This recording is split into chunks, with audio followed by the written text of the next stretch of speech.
when he was asked, what's the most difficult thing in life? His response was, the most difficult thing in life is to know yourself. What do you think he said was the easiest? The easiest?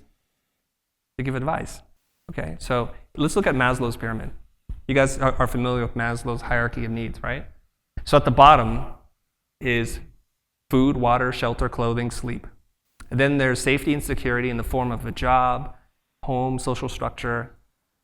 Next comes love and belonging. That comes from friendship, intimacy, and forming connections. Self-esteem, self-confidence, achievement, the desire to be a unique person. At the very top of the pyramid, the most important thing, a couple thousand years ago, self-actualization, self-realization, which comes from being creative, having meaning and purpose. So what makes them more valuable?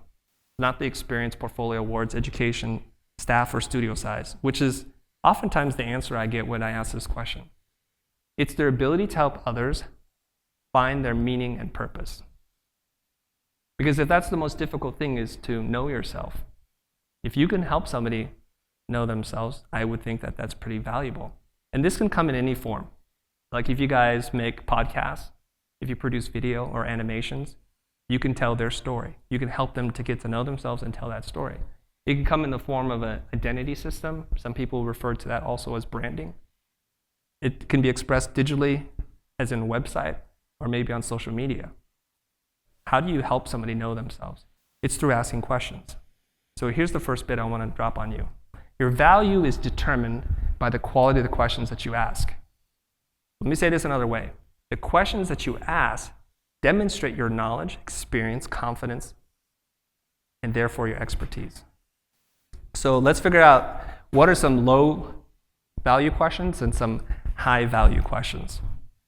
So quantitative, fact-based questions like, what does it look like? When is it due?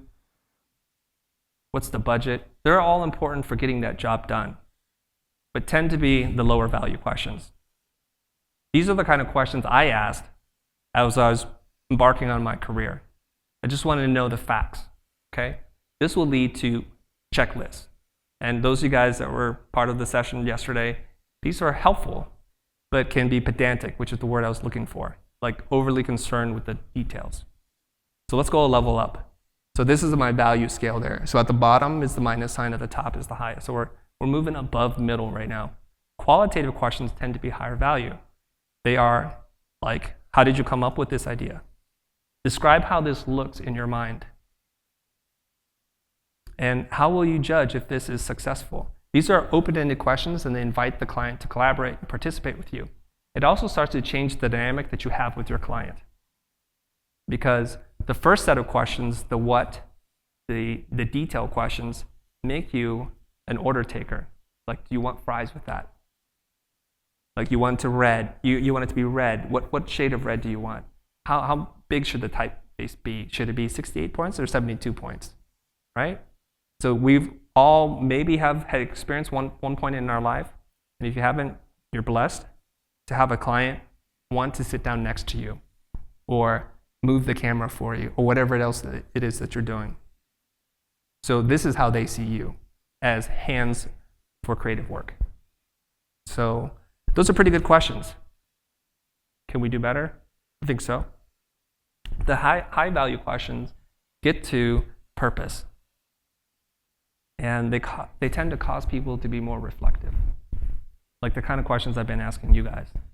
So if somebody asks you to do something, ask them, why is this important? Why do you believe that to be true? And the mother of all questions is, beyond money, why do you exist? Why does this corporation, company exist? When companies lose their way because the CEO is no longer connected, the founders, I should say, the founders are no longer connected to running the company, they lose their way. They become profit-driven. They need to report to their shareholders, and they mess up. This is why oftentimes when the owner or the founder leaves, they bring them back. Or they hire large management consultancies to come back in to tell them what they're about again, which sounds like a strange idea, that you would pay a lot of money for somebody to come back and tell you who you are, to bring you back to your roots, your purpose. So if we look at it on let's see my animation here, okay. At the outside of the of the circle, the structure I drew here, are the symptoms. This is typically what the clients tell you. You know, I need this, I need that, and they start to tell you what it is. But if you keep asking the kinds of questions that I'm talking about to drive towards purpose, you can maybe find the cause of the symptom. We need a new website. Well, why do you need a new website? Because customers are complaining about the website. And you keep diving until you get to the core. This is where the true solutions live. So we ask questions to surface deeper meaning. Okay? So here's my little analogy of the onion, which is very popular to use. At the center is the core, the purpose and the meaning. What we want to do is we want to keep peeling back the layers. So what happens if you do? What does that look like? This is something that we refer to as discovery, and we charge money to do this. It's a framework of questions designed to surface deeper meaning. And here's the results of one. We help the client figure out that they exist to create a safe and supportive environment for individuals who have felt ostracized by society, so that they can form meaningful connections. How does that sound? That gets towards purpose. So are you guys asking these kinds of questions? Are you getting these kinds of answers? What do you think this is worth? And what would you pay to find out your purpose?